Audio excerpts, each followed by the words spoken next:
Howdy and welcome to the show. We've got a special guest with us today. This is Jess. Jess is making her cameo appearance for, and parrots too. We had such a positive response from filming our last outdoor one that we decided to do it again. And today we're going to be talking about Pixar and how movie making and contingent fee work overlap in a significant way. And in all seriousness, Jess has just arrived to our family. We have been a family without dogs, and our kids managed to convince us that a dog is a great thing. And what that means is that a dog is a great thing for them to see on occasion and for me to manage all the rest of the time. So Jess has become my new best friend, my side-by-side companion, and she'll be pulling us up the hill. So, and with that, let's get started talking a little bit about movie making. So part of the reason this came up as a topic is I was down at the Embarcadero about a week or so ago. And I came out from a restaurant later in the evening than I'm usually up. And I saw over the water what I thought initially was a fireworks show. And what I learned as I watched it wasn't fireworks, it was drones. And I watched it for a few minutes, and the drones were floating over the water, and they were just amazing the way they could rotate in 3D and make up these forms. As I stood there were a few people who said, "Hey, isn't that Woody?" And sure enough, what I thought was kind of a July 4th adjacent show turned out to be a promotional drone show for Toy Story 5. And as an aside, in the self-effacing department, my daughter, who's seen it, is enjoying pointing out that Woody is starting to get a bald spot. And she keeps calling me Woody. So she finds it funny. Since she's the one who asked me to grow my hair back out, I'm threatening to shave it all back to bald again, and she's not finding that part as funny. Anyway, neither here nor there. So the drones kept moving around, forming different characters from the Pixar show, and then eventually faded into now showing at a theater near you, Toy Story 5. So it was particularly ingenious. You know, it's not a billboard. It was creative marketing that people were lining up to watch. And it's not surprising that Pixar would be doing something somewhat ingenious. Pixar is a company that was founded in 1979, and it started as a part of a wing of Lucasfilm, and it started as a hardware company. It was brought about by people who thought, you know, one of the things that we may be able to do going forward is use compute to create 3D computer animation. And when you think back to almost 50 years ago, that's some pretty creative thinking. But the people who founded it also were people who had a passion for filmmaking themselves. So Pixar floated along. The computer they had was really expensive. They didn't sell very many of them. And eventually it got sold to Steve Jobs.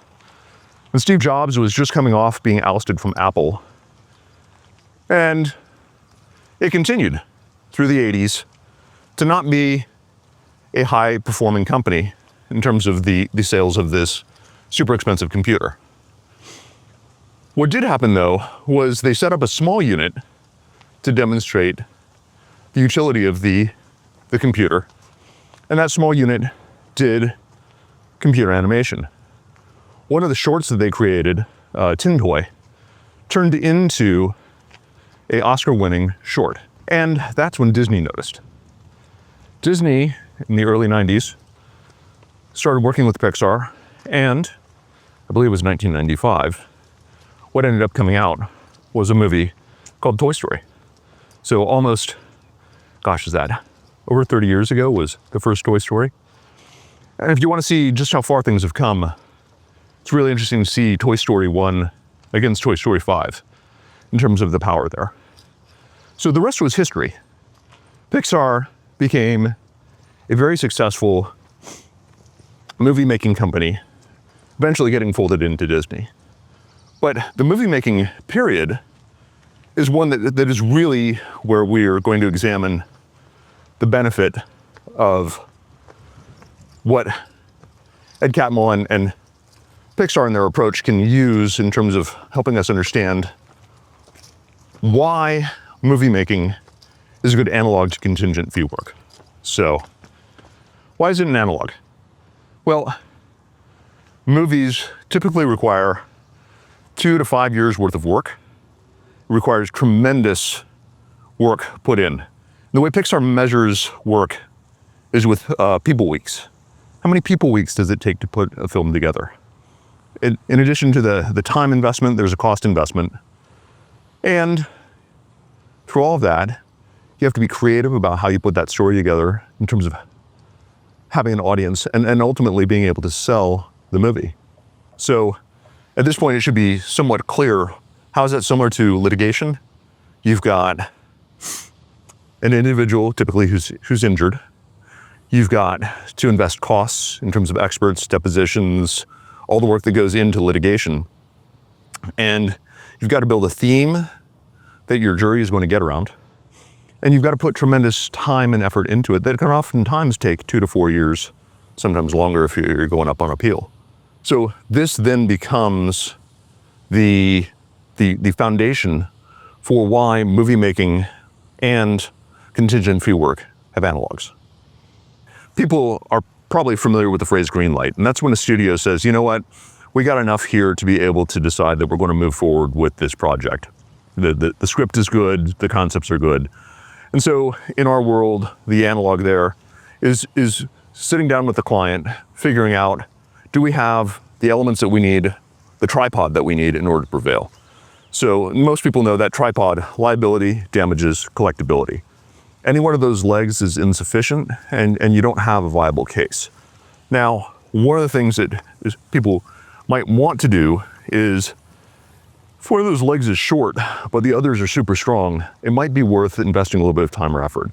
Most common example of this is you have significant damages but uncertain liability. Well, it may be sufficient where you're going to take the risk. You're going to invest the cost of filing suit, doing some discovery, and trying to figure out, hey, do we have what it takes to be able to prevail in this case?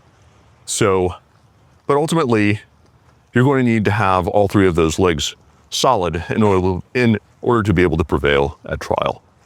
One of the things Pixar also does is, at various points throughout the production process, they bring what they consider to be the Braintrust together. So what does that mean in terms of Braintrust? They get the people together to push on the case, push on the film. Is this what we need to be able to win over an audience, to be able to get people into the theater? Same thing with a case. At various points, it's wise to get people together. And whether you do that with a focus group, whether you do it with the leadership of the firm, whether you do it with colleagues, getting people together to say, is everything that we need to be able to prevail here? That's the point at which you start making some hard decisions. And sometimes those decisions are, what we thought when we took this case, we've now learned that that liability leg is not going to stand.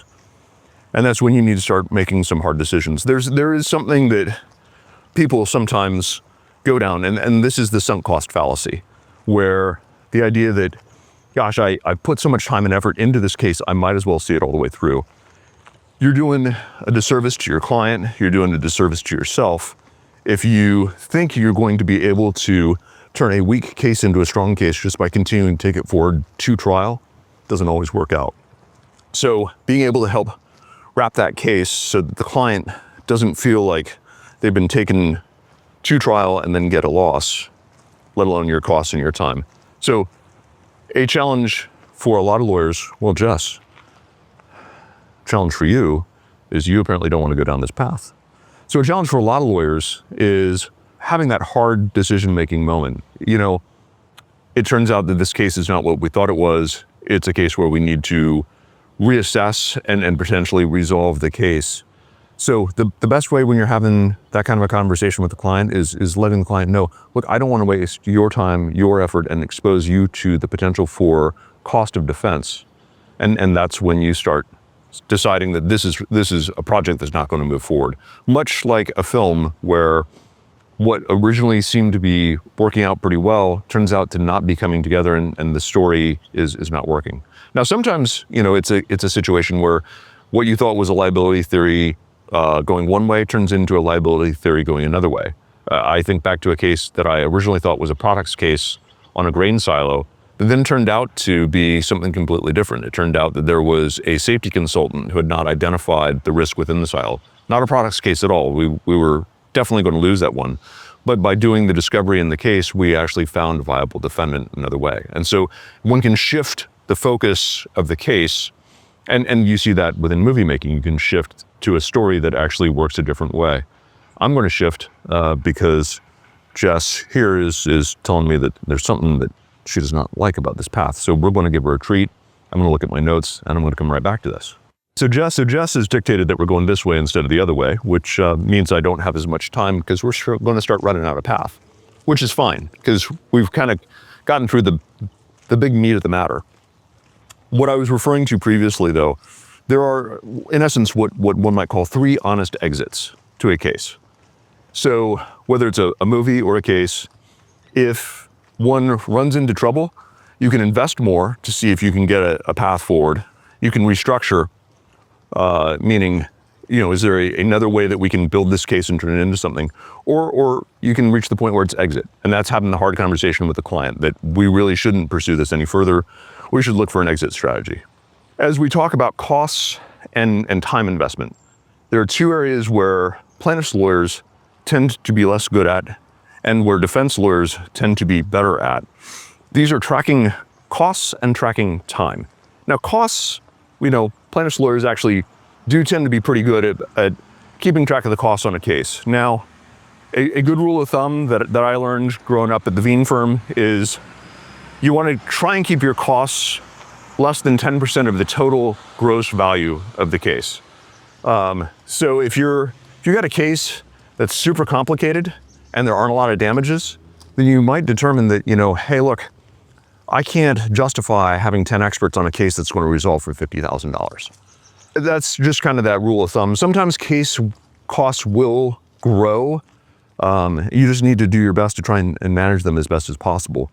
But again, good rule of thumb, keep those case costs 10% or lower and communicate that to the client. This is what we're shooting for. It doesn't always come in that way. We spend the money that we need to spend in order to prevail in the case, but we need to be able to make sure that there's enough there at the end of the day to justify going forward on the case. Why do you track time? So a lot of plaintiffs' lawyers will say, one of the joys of contingent fee work is unlike a hourly billable lawyer, we don't have to track time in 0.1 increments. Now, I would not say that 0.1 increments is the way to have joy in one's life. However, being able to track how much time was put into a case between associates, paralegals, partners, trial lawyers, what have you, really over time helps you understand the cases where one is able to be profitable and the cases where one has had a loss. That's not to say don't take the cases that sometimes become losses. Sometimes some of those cases are some of the most rewarding in terms of people that you've helped. Sometimes they're loss leaders in terms of helping people within a community who then refer you future cases. But the only way you can really tell how you're keeping track of the amount of time that goes into a case is by doing some loose, sometimes tighter, time controls. And one way of doing that is using time billing tools to be able to see how much time you're putting into the case. And I know that's not as much fun for plaintiffs' lawyers, but it is an incredibly rewarding way to see which cases are profitable and which cases are not as profitable. And I think as we kind of work through here, that's the analog between movie making and Pixar specifically, and the contingent fee work that we do. So if you found this interesting and want a written piece on it, it's what we just published in the most recent July 2026 issue of Plaintiff Magazine. And you can get that either at Plaintiff Magazine or on our website at coopers.law. So as you can probably tell, we've been playing a little bit with the format for the show. And I love feedback. We want to hear what people think about shows like this and some of the other shows that we're testing out. And that's in part because I want to keep things current. I want to make sure that we're doing interesting things and not just doing the same old every day. To the extent that you like what we've been doing or have feedback on different things that we could do, please email us at podcast@coopers.law. Same with anyone that you want to have on the show or any ideas that you might have for stuff that we should cover. If you like the show, please give us a 5-star review on your podcast platform of choice and share it with a friend. To all of you doing justice out there, happy hunting.